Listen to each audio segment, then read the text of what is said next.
Ben əlyazmalar əsasında 17-ci yüzyıl Azəri ədəbiyyatı tarixi yazmışam. Bu da bir dənəmə idi ki, yalnız heç bir mənbədən yox, yalnız əlyazmalar əsasında yazılmış bir kitabdır. Burada Füzuli etkisi ilə yazan şairlərin sayı çox artmışdır. Onları birkaçını sizə söyləyəcəyim. Sadiqi Əfşar, Əmani, Rəhməti, Məsihi, Saib Təbrizi, Vəhid Qəzvini, Qövsi, Mövci, Mirzə Salih Təbrizi, Məlik bəy Avcı, Vaiz Qəzvini, Mürtəzaqulu Sultan Şamlu, Təsir, Vali, Rövnəqi, Kəsbi, Şükrü və başqaları. Və burada bir nöqtəyə söyləmək lazımdır. Füzuliyə nəzirə yazmaq, Füzuli qəzəllərinə təhmislər yazmaq, o zaman Füzuliyana söz söyləmək çox dəbdə, modada olduğu halda biz heç bir zaman deməməliyik ki, bunlar təkrarçı bir şairlər olmuşlar. Bunlar kendiləri ədəbiyyata heç bir şey gətirməmişlər. Bunu söyləyə bilmərik. Bunların içində Qövsi kimi, Sahib kimi ədəbiyyata yeni bir söz gətirmiş, yeni söz demiş şairlərimiz də vardır. Füzuli kimi konuşmaq istəyən şairlərimiz yazırlar. Məsələ, Zəfər. Yaxşıya yaxşı gəlir, yamanlara qalır yaman. Canı canan diləmiş, la demədim, can getdi. Məlik bəy Avcı. Bəni candan usandırdın, nə sevdasın, nədir adın? Səndə mey tək, nəş'i gül tək, xəndə istedadı var. Və digər, bunları Füzulinin şeirini bilən arkadaşlarımız gördülər ki, bu misralardan Füzuli kokusu gəlir. Amma bu şairlər bütün şeirlərində Füzuliyana söyləməyi çox üstün tutmuşlar. Bir Zəfər adlı şeirlərinin son zamanlara kadar bilmədiyimiz ilk kərə rəhmətli İsmail Hikmət 1965'də İstanbul'da çap elətdirdiyi bir şairimiz var. O görün nə söylüyor? Ey Zəfər, tutgil qulaq birdən Füzuli şeirinə, ondan özgə bir şair şeir deməz, bu nəmət. Və yaxud da Şükrü adında bir Azəri şairi, bu adam ömrü boyu Hindistan'da, digər məmləkətlərdə yaşamış, ömrünün son devirlərində Osmanlı İmperatorluğuna aid Basra şəhərində yaşamışdır və onun son dövrlərdə Tehran Məclis Kütüphanəsindəki divanından böyle bir şeir bulduk. Şükrü Füzuli yazdığı nəzirələrindən birində xəstənin İsa'ya üst tutub şəfa dilədiyi kimi onun da Füzuli nəfəsindən feyz aldığını etiraf edərək yazır.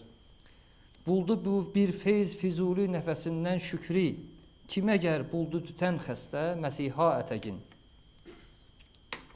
Hətta Füzuli şiirinə heç bir nəzirə belə yazmamış Məczubu Təbrizi adlı şair belə onun şeirini olduğu kimi misralarını öz divanına gətirmiş və yazmışdır. Böylədir, amma Füzuli də nə yaxşı söyləmiş, ruh-i pakin eyləsin xoşnud Şah-ı Kərbəla. Ağladırsa Kərbəla toprağı dərd əhlin ola, bu müqərrərdir ki, daim göz yaşardır tutiya. Digər şairlərimizdən Sadiqi Əfşar adlı böyük bilim adamı, rəssam, hattat, Səfəvi sarayında dəftərdar olmuş Sadiq bəy Əfşar şeirlərini oxuyarkən iki şairin aynı zamanda təsirinə məruz qaldığını görür. Bunlar biri Nəvai, biri Füzuli. Hətta hangisinin daha çox olduğunu demək o kadar da asan deyil. Süp rədifli Nəvainin şeiri var. Füzuli süp rədifli Nəvaiyə bir nəzirə yazmış. Amma Sadiq Əfşar həmin süp rədifli qəzələ yazdığı nəzirəsində görür ki, artıq burada Füzulinin etkisi daha çoxdur. Çox enteresan bir şeydir. Yəni bir şair iki şairin etkisi altında aynı rədifli şiir yazmış.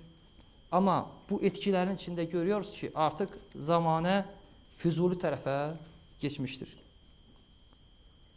Füzuli deyir, gər deyil bir mah mehri ilə mənim tək zar süb, başın açıb niçə hər gün yaxasını yırtar süb. Yəni səhər açılır, yakası yıkılırsa, yəni süb açılır. Lakin buna cavab olaraq Sadiq Əfşar deyir, ta edər rövşən cahan əhlinə dağ sinəsin, hər səhərgahını ne üçün yaxasını yırtar süb. Sadiq Əfşarın hətta çox məşhur "Mənəm ki qafilə sarari karvanı qəməm" misrası ilə başlanan 9 bəndlik bir tərkib bəndinə belə Füzulinin yəni qəzəllərə nəzirələr çoxdur, amma tərkib bəndlərə belə nəzirələr yazılmışdır. Bundan başqa digər şairlərdən 17-ci yüzyılın ən ünlü şairi, Azərbaycan şairi, 4700 beytlik divanı qalmış Qövsi Təbrizi adlı bir şair var. Qövsi Təbrizi 17-ci yüzyıl türk dilli, ana dilli Azəri şiirinin ən önəmli bir şairidir. Yəni 17-ci yüzyıl Azəri şeirində Qövsi Təbrizi o şeirin ədəbiyyat yönümünü müəyyən edən bir sənətkar olmuşdur. Qövsi Təbrizi Füzulinin nəinki şeirlərinə nəzirə yazmış, hətta bəzi şeirlərin olduğu kimi qəzəllərinə, bəzi beytlərini, misralarını olduğu kimi qəzəllərinə gətirmişdir. Və belə bir, hətta münasibətini belə bildirmişdir. Bu bir söz pərtəvidir kim Füzuli söyləmiş Qövsi, necə kim mövcülənmiş sudə əksi afitab oynar. İkinci misra artıq Füzuliyə aiddir. Başqa birisində, ol qəzəl feyzindən üz vermiş sənə Qövsi bu kim? Bu imiş qismət Füzuli, xax ağla, xax gül. Lakin Qövsünün Füzuli adını çəkmədiyi qəzəllərində də biz asanlıqla Füzuli təsirini hiss edirik. Məsələn, mən ki əldən getdim, ol sərbi səvik yoldan gedə gəlir, ah, bilməm neyləyim, kim can gedir, canan gəlir. Yaxud, dağ cünun yapışmadığı könlümə zahidin, bir möhrügər qara daşa bassan, nişan basar, nişan tutar. Yaxud, şəb-i hicran qaradır, köfkə bir bəxtim kimi, əmma xəyalın pərtövündən, mehrümə məndən çıraq istər. Füzuli etkisi ilə yazılan şeirlər, bunların mənə verilən vaxt, bunların hamısını əhatə etmək imkanı vermir. Sözümü bitirirkən bir nöqtəyi də çizmək istərdim. Bir məsələyə toxunmaq istərdim. Əgər Füzuli 16-cı yüzyılda Azəri ədəbiyyatında, Türkiyə ədəbiyyatında gəlməsəydi, Azərbaycan və Osmanlı Türkiyə ədəbiyyatı Əlişir Nəvai etkisində daha çox olacaqdır.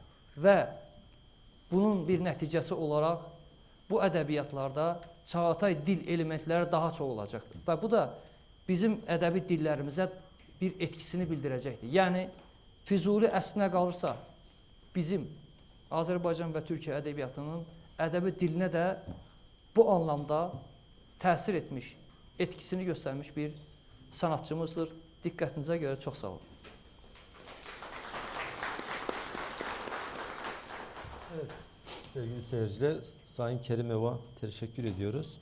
Şimdi de Asif Rüstemli hocamız Azerbaycan'da Fuzuli Araştırmaları adlı bildirisini sunacak. Buyurun hocam. Teşekkür ederim. Önce ben sizin hepinizi salamlayıram ve kaydetmek istedim ki belki de Türk dünyasında en çok şiirleri, eserleri okunan, sevilen, adının əbədiləşdirilməsi istiqamətində işlər görülən bölgələrdən, məkanlardan, ölkələrdən biri də Azərbaycandır.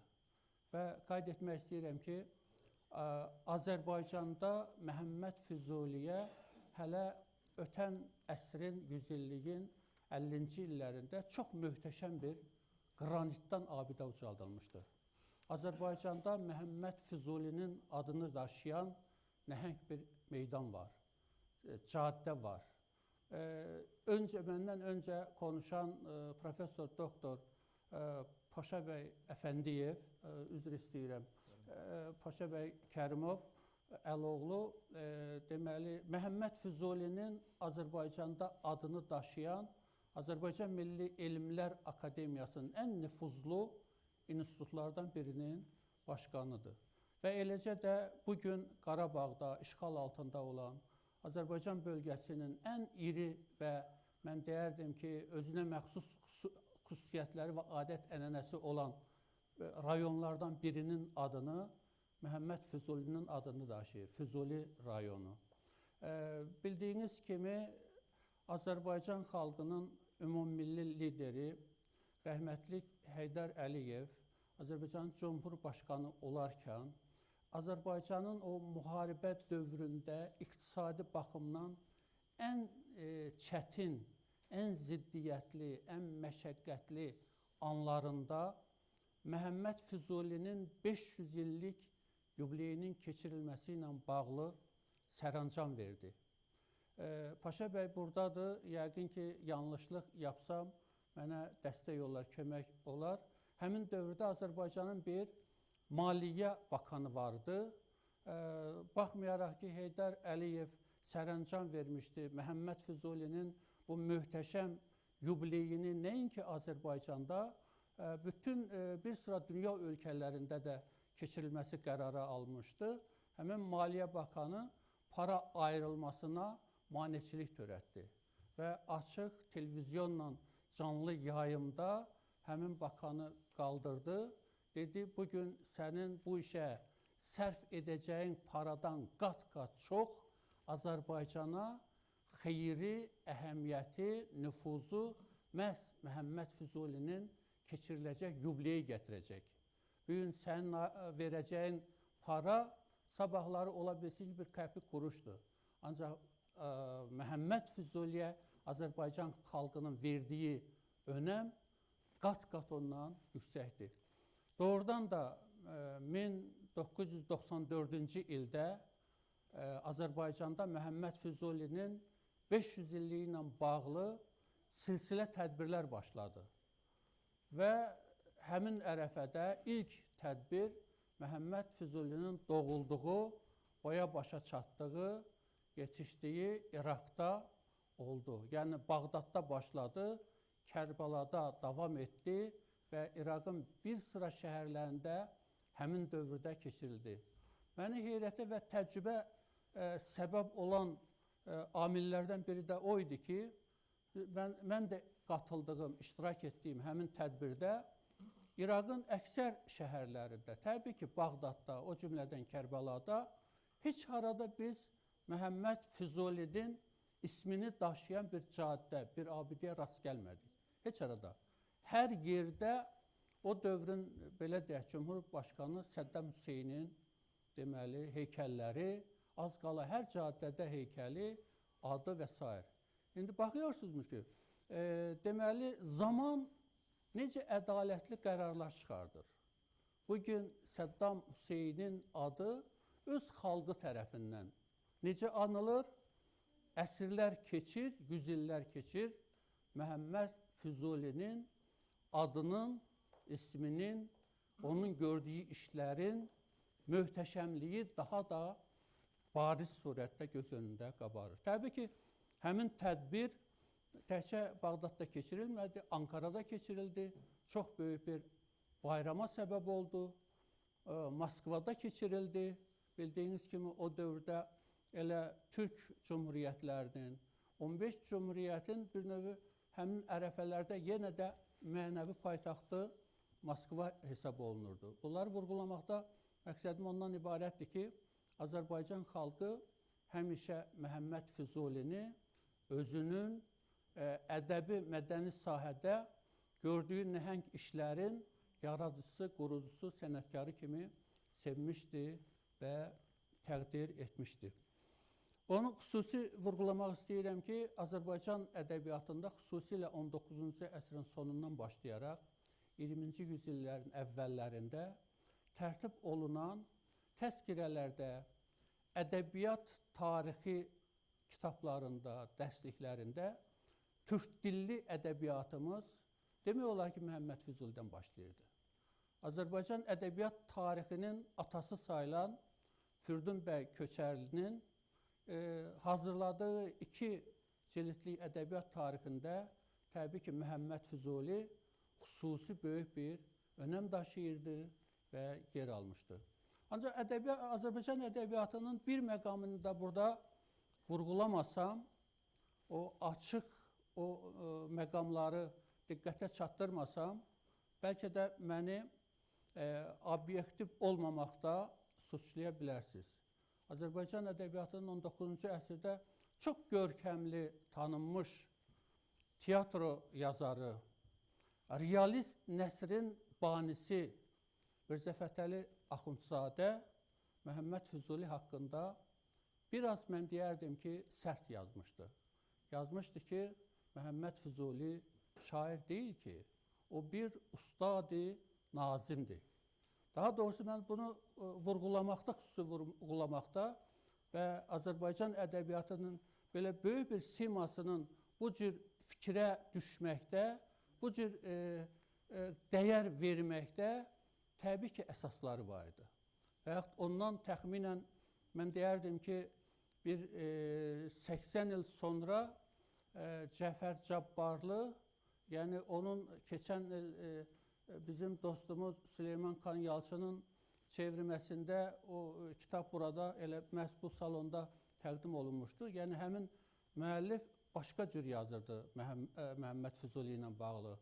Deyirdi ki, Məhəmməd Füzuli elə bir möhtəşəm, böyük, nəhəng sənətkardır ki, 400 il bütün şairləri öz kölgəsində saxladı, onların boy artımına imkan vermədi. Onlar, yəni 400 il, xüsusilə Azərbaycan poeziyasında şairlər nə qədər cəhd etdilərsə, Füzuli təsirindən kənara çıxa bilmədilər. Nə qədər çalışdılarsa, ancaq onun çevrəsinə yaxınlaşa bilmədi. Və bu zaman Cəfər Cabbarlı qeyd edirdi ki, Mirzə Fətəli Axundzadə ilk dəfə tənqidi fikir söyləyərkən Məhəmməd Füzuli ilə bağlı istəyirdi ki, Azərbaycan poeziyası Füzuli əsarətindən xilas olsun. Özünə məxsus yol tutsun, cığır açsın, fərqlənsin. Onun əsarəti altında belə bu dərəcə sıxıntı keçirməsin. Yəni, Cəfər Cabbarlının Füzuli ilə bağlı araşdırmasında Azərbaycan ədəbiyyatının sonraki nümayəndələri xüsusilə bu fikrə önəm vermişdi. Yəni, həmin tənqidi fikrin, mən deyərdim, təsirin xeyli azaltmışdı. Xüsusilə Azərbaycan ədəbiyyatında 20-ci əsrin əvvəlləri mən deyərdim ki, Məhəmməd Füzuli əsərlərinin, irsinin, həyatının, yaradıcılığının tədqiqatı yüksələn xətt üzrə inkişaf etmişdi. Və bizim çox görkəmli alimlərimiz, akademiklərimiz, tanınmış insanlarımız, onlardan bir neçəsinin adını çəksəm, hesab edirəm ki, ruhları da şad olar. Mən Həmid Araslı'nın adını çəkmək istəyirəm, Professor Doktor Mirzağa Quluzadənin adını çəkmək istəyirəm, xanım araşdırmacı Professor Doktor Akademiyamızın müxbir üzvü Azadə Rüstəmzadənin adını çəkmək istəyirəm. Bugün yaşı 80'i haqlamış çox gözəl araşdırmacı xanım Vəcihə xanım Feyzullayevanın adını vurğulamaq istəyirəm. Və bu insanlar Məhəmməd Füzuli yaradıcılığının, əsərlərinin Azərbaycanda tanınması üçün mən deyərdim ki, ömür xərcləmişdilər, ömür həsr etmişdilər. Və bu insanların yaradıcılığı əsasında, araşdırmaları əsasında, tədqiqatı əsasında Azərbaycan elmi fikri, elmi düşüncəsi çox zənginləşmişdi, çox qazanmışdı. Bugün adını xüsusi çəkmək istəyirəm. Füzulinin ən gənc Azərbaycanda tədqiqatçılarından biri xanım, araşdırmacı, professor, doktor, Azərbaycan Dövlət Mədəniyyət və İncəsənət Universitetinin rektor yardımcısı Gülşən xanım Əliyeva Kəngərli. Onun bu yaxınlarda Manas Yayıncılığı tərəfindən əsəri çap olunmuşdu. Həmin əsərin aktaran, yəni Türkiyə türkçəsini aktaran çox hörmətli deməli dosent doktor Süleyman Xan Yalçın buradadır. Yəqin ki, həmin əsərin əhəmiyyəti barədə xüsusi danışacaq və mən onu qeyd etmək istəyirəm ki, bəlkə də ilk dəfə Gülşən xanım Əliyeva Kəngərli bütövlükdə Azərbaycanda Füzuli araşdırmaçılığını müqayisəli təhlil əsasında gündəmə gətirmiş, tədqiq etmiş, fərqli xüsusiyyətlərini ortalığa qoymuş, özünə məxsus çox dəyərli nəzəri fikirlər, nəzəri düşüncələr ifadə etmişdir. O bu günləri burada olmalıydı. Ancaq məhsul bir görev yaptığı üçün Azərbaycan Prezidenti cənab İlham Əliyevin sərəncamı ilə Gülşən xanım Əliyevanın çalıştığı Azərbaycan Dövlət Mədəniyyət və İncəsənət Universitetinin 90 illik yubileyi ilə bağlı sərəncam verildi və məhz o məsul qərarların Azərbaycanda həyata keçirilməsi üçün Gülşən xanım burada iştirak edə bilmədi, bura gələ bilmədi. Ancaq məndən xahiş etdi ki, bütün Elazığlılara, bütövlükdə Türkiyə sənət sevərlərinə, Füzuli sevərlərinə, eləcə də onun kitabının Türkiyədə axtarılmasında, yayınlanmasında zəhməti olan hər kəsə, xüsusilə Şener Bulut bəyə, Süleyman Xan Yalçına xüsusi təşəkkürlərini bildirdi və salamlarını xahiş etdi ki, mən sizə çatdırım. Hesab edirəm ki, son illər Azərbaycan araşdırmaçılığında, Füzuli araşdırmaçılığında Gülşən xanım Əliyevanın xüsusi yeri var.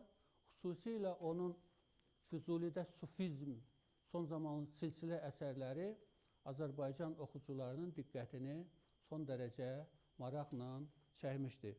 Mən burada çox saylı Füzulidən beyitlər deyə bilərəm, qəzəllərindən misallar çəkə bilərəm. Ancaq zamanımızın azlığını nəzərə alaraq sizin hepinizə diqqətiniz üçün təşəkkürlərimi bildirirəm.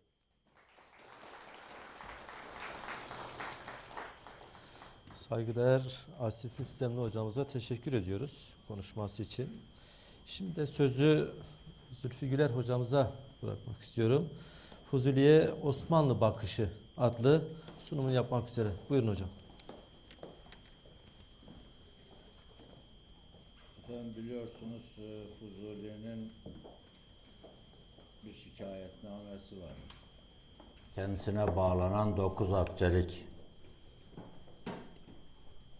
vakıf gelirini alamadığı için bir şikayetname yazmış.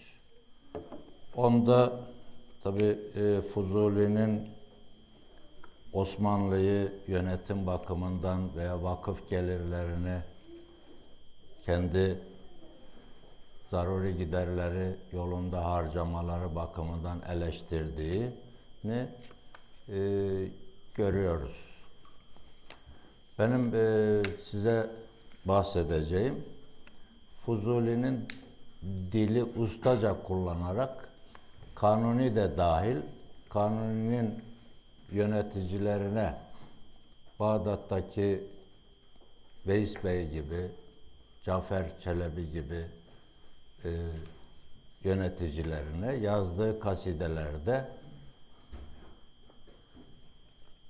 övgü içerisinde yergi,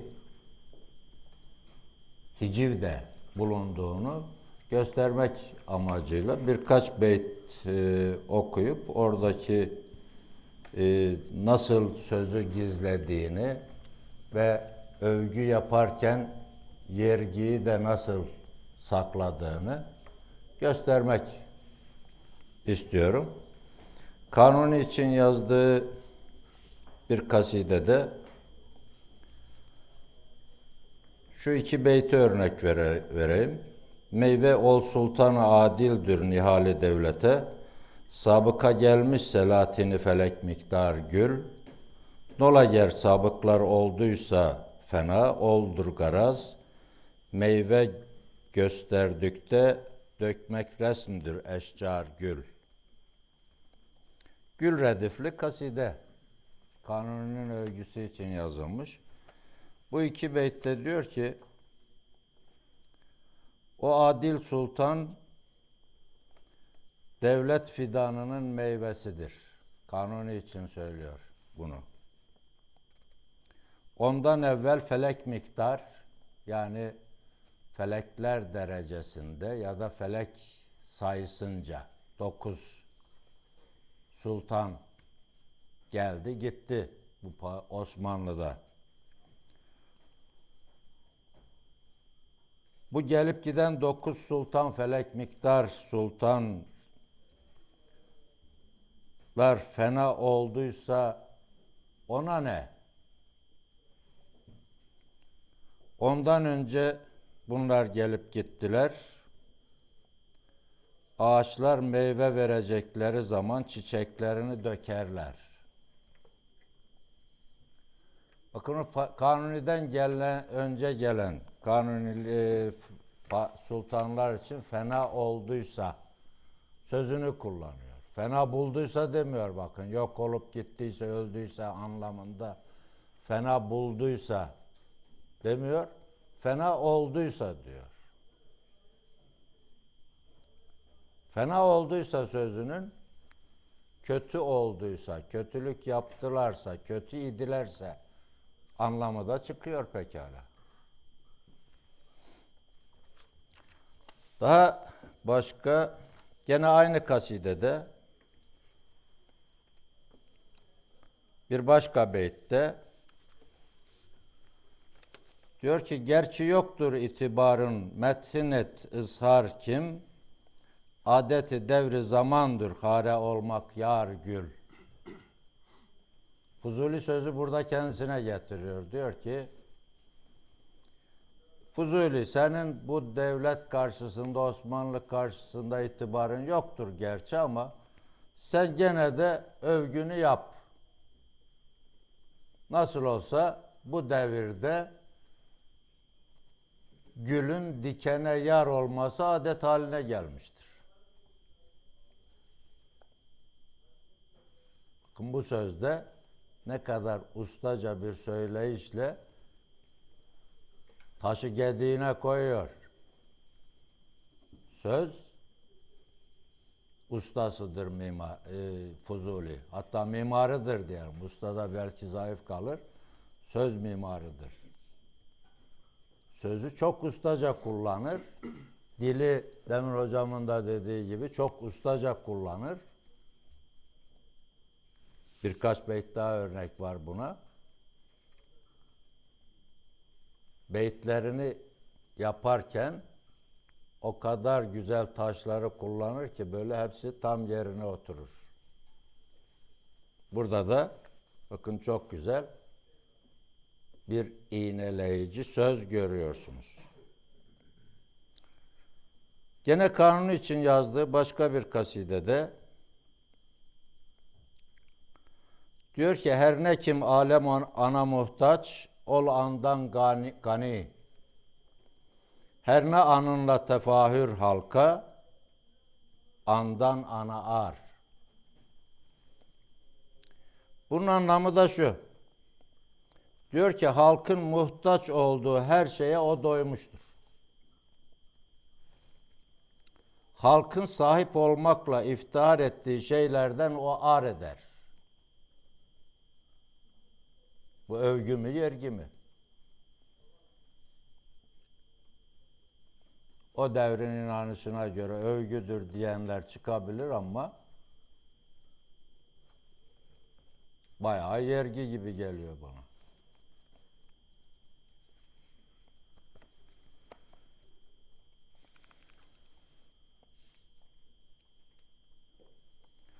Fuzuli gene Kanuni için yazdığı bir başka kasidede Fuzuli'yi yücelterek onu